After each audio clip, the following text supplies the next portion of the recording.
Hello friends, स्वागत है आपका अपने चैनल ग्रेसफुल फार्मा में। आई होप आप सभी की स्टडी अच्छी तरह से चल रही होगी। तो हम पढ़ रहे थे आपकी मेडिसिनल केमिस्ट्री की यूनिट नंबर फर्स्ट को।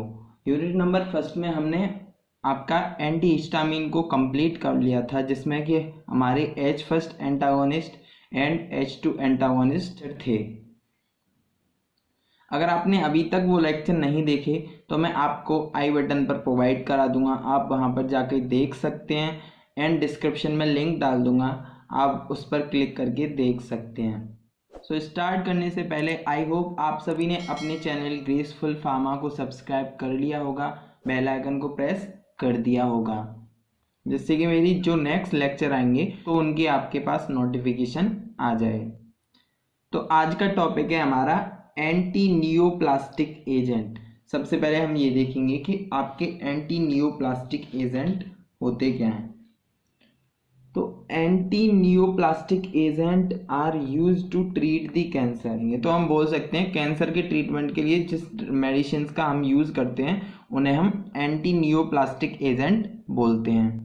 अब देखते हैं ट्यूमर आप सभी को पता ही है, ग्रुप ऑफ नियोप्लास्टिक एजेंट। जो नियोप्लास्टिक एजेंट का ग्रुप होता है उसे हम ट्यूमर बोलते हैं। तो आप सभी ने पैथोफिजियोलॉजी में कैंसर को पढ़ लिया होगा कि हमारा जो कैंसर था वो कैसे बनता था।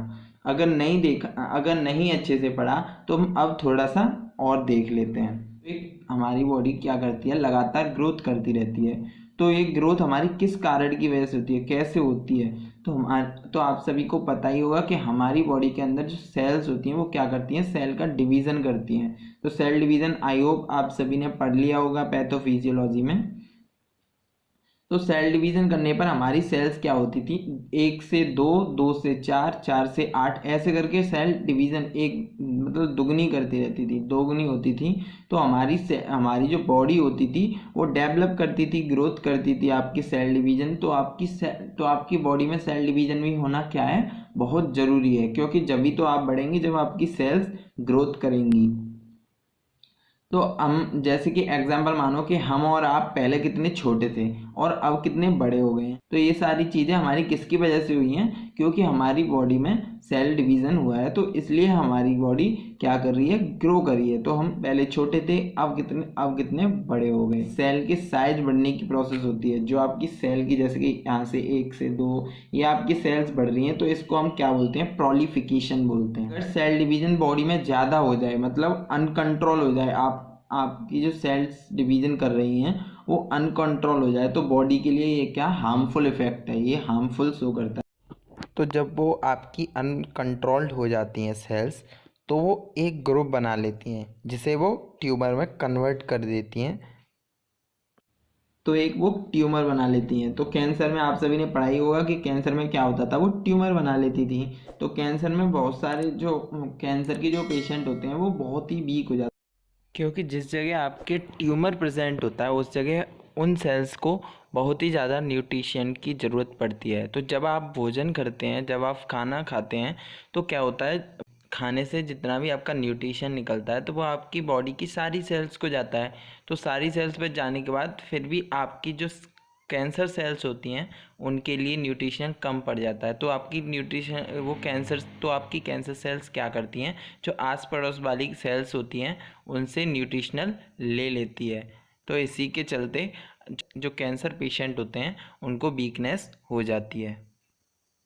जैसे कि आप देखो यहाँ पर आपकी नॉर्मल सेल प्रेजेंट है। जो नॉर्मल ह्यूमन होते हैं उनके में आपकी नॉर्मल सेल ऐसे होती है कि सेल हुई, ये आपका हो गया, सेल 1 से 2 में डेवलप हुई, अब आपकी ये है तो इसमें से 2 में डेवलप होगी, इसमें से 2 में, तो आपकी 4 हो गई ना। तो ऐसे ही उसमें से एक क्या हुई, एक सेल हुई, वो क्या होगी, डैमेज होगी एंड उसकी डेथ हो गई।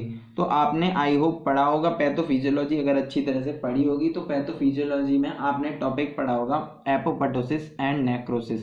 एपोप्टोसिस में क्या होता था, जब आपकी सेल थोड़ी बहुत रैप्चर हो जाती थी तो वो आपकी सेल डेथ हो जाती थी उसकी। तो जैसे कि आपकी कैंसर सेल्स की बात करें, नॉर्मल सेल्स के देखें तो नॉर्मल सेल में ऐसा होता है एंड आपके जिस पर्सन को कैंसर होगा तो कैंसर सेल्स उसकी कैसे काम करेंगी, 1 से 2 में कीप डिवाइडेड होती रहती हैं, ये बहुत धीरे धीरे बढ़ती रहती हैं ये।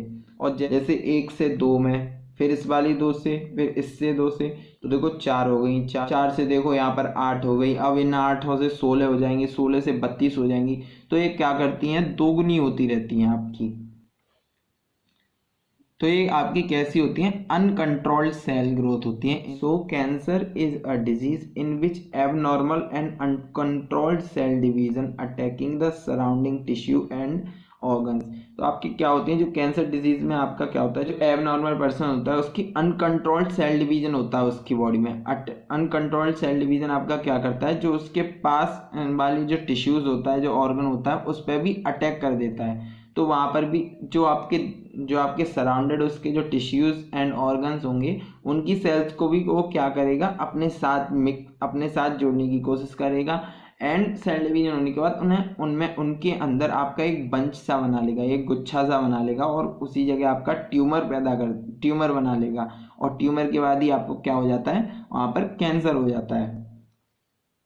तो अब सेकंड देंगे तो आपका cancer cell can spread to other part of the body through the blood and lymph system. जो कैंसर सेल्स होती हैं आपकी, वो क्या करती हैं, ब्लड और लिम्फ के हेल्प से आपके किसी दूसरी पार्ट में अपनी जो सेल्स होती हैं उन्हें फैलाने का काम करती हैं, उन्हें वहाँ तक पहुँचने का काम करती हैं, कि जिससे कि वो भी ऑर्गन क्या हो जाए, आपका कैंसर में बदल जाए। अब देखते हैं आपका 3 स्टेबलाइज्ड RX। आई होप आप सभी को RX का मतलब पता होगा। अगर RX का मतलब पता है तो मुझे कमेंट में बताएं।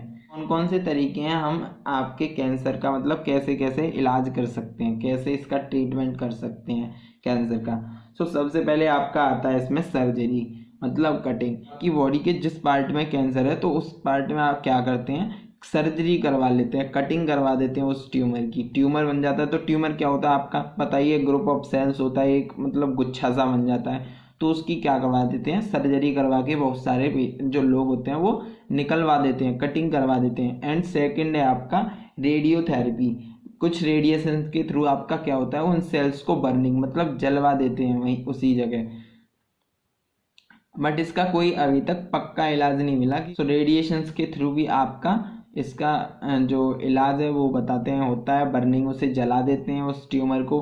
एंड थर्ड है आपका कीमोथेरेपी। इसे हम पॉइजनिंग मतलब आपकी एंटी नियोप्लास्टिक एजेंट है। इनमें हम आपके केमिकल्स मतलब आपकी ड्रग्स को देखेंगे कि कौन कौन सी ड्रग्स को हम जब आपका कैंसर हो जाता है किसी पेशेंट को, तो कौन कौन सी ड्रग्स को हम प्रोवाइड करा सकते हैं।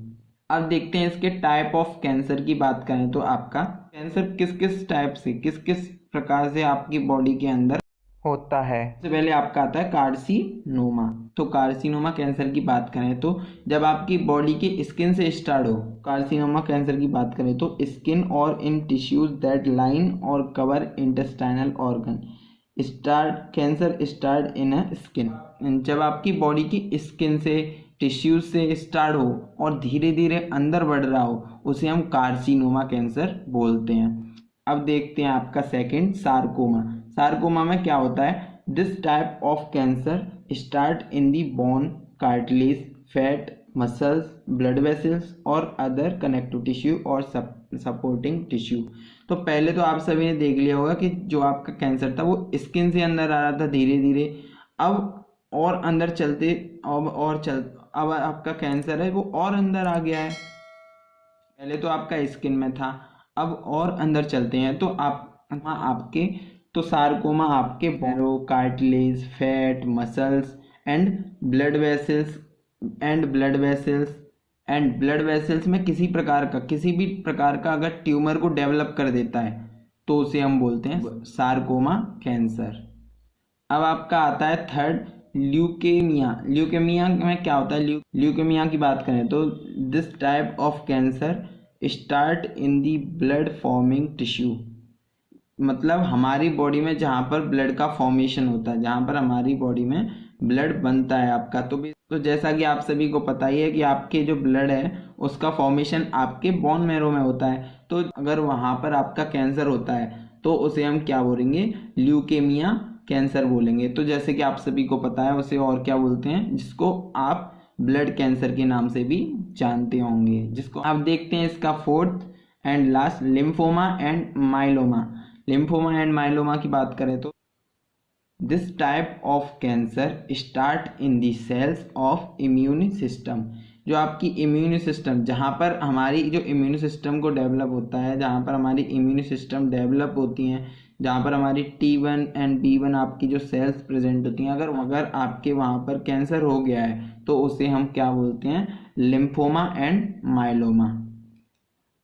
अब बात कर लेते हैं इसकी क्लासिफिकेशन की। तो classification of anti neoplastic agent क्या होती हैं। सबसे पहले क्लासीफाई किया गया है एल्कलाइटिंग एजेंट। सो एल्कलाइटिंग एजेंट क्या होता है आपके, ये भी 3 में डिवाइड हुआ है। नाइट्रोजन मस्टर्ड, इस नाइट्रोजन मस्टर्ड के अंदर आपकी कौन कौन सी ड्रग्स आती हैं, साइक्लोफॉस्फेमाइड, क्लोराबुसिल, मैक्लोरोथाइजीन। तो जिस जिस ड्रग्स के नीचे आपको ये हाइलाइटर से लाइन दिख रही होगी वो आपकी मोस्ट इम्पोर्टेंट ड्रग है। सो ये आपकी मोस्ट इम्पोर्टेंट ड्रग्स हैं। अब सेकंड बी में क्लासीफाई हुआ है आपका, बी में आपकी ड्रग आती है एल्किल सल्फोनेट में आपकी ड्रग आती है फन एंड इथाइलामीन्स में आपकी ड्रग आती है थायोटेपा। एंड आपकी सेकंड है एंटी मेटाबोलाइट्स को क्लासिफाई किया गया आपका फॉलिक एसिड एनालॉग्स या फिर एंटागोनिस्ट भी बोल सकते हैं। सो इसमें आपकी ड्रग आती है मेरकापेटोपुरिन एंड फ्लॉक्सिडिन एंड मेथ्रोटिजेट। एंड आपकी सेकंड में बी में डिवाइड की है प्यूरिन एंटागोनिस्ट में आपकी ड्रग्स आती हैं थायोगोनाइन, फ्लोरोसिल, एजाथायोप्रिन। अब आपकी सी में डिवाइड की है पिरिमिडीन एंटागोनिस्ट में आपकी ड्रग आती है साइटारवार्बिन। एंड आपकी थर्ड है इसमें प्लांट डेरिवेटिव, मतलब आप इसे प्लांट प्रोडक्ट भी बोल सकते हैं। इसमें आपकी 2 ड्रग हैं इटोपोसाइड, बिनब्लास्टिन सल्फेट। फोर्थ में आपकी एंटीबायोटिक्स आपकी कौन कौन सी ड्रग्स हैं, डेक्टिनोमाइसिन एंड बेलियोमाइसिन। इसलिए इसमें आपकी आती है सिस्प्लेटिन एंड माइटोटिन। सो ये ड्रग्स हैं। अब हमारा जो नेक्स्ट लेक्चर आएगा आपका एल्कलाइटिंग एजेंट, मतलब इन ड्रग्स का आपको नेक्स्ट लेक्चर मिलेगा, देन हम इसका लेक्चर देखेंगे बाद में। सो आई होप आप सभी को आज का लेक्चर एंटी नियोप्लास्टिक एजेंट समझ में आया होगा। सो प्लीज़ लाइक करें, शेयर करें एंड चैनल को सब्सक्राइब करें। एंड कोई क्वेरी हो तो हमें कमेंट में बताएं, मैं उसे सॉल्व करने की कोशिश करूँगा। Thank you, stay safe, good bye.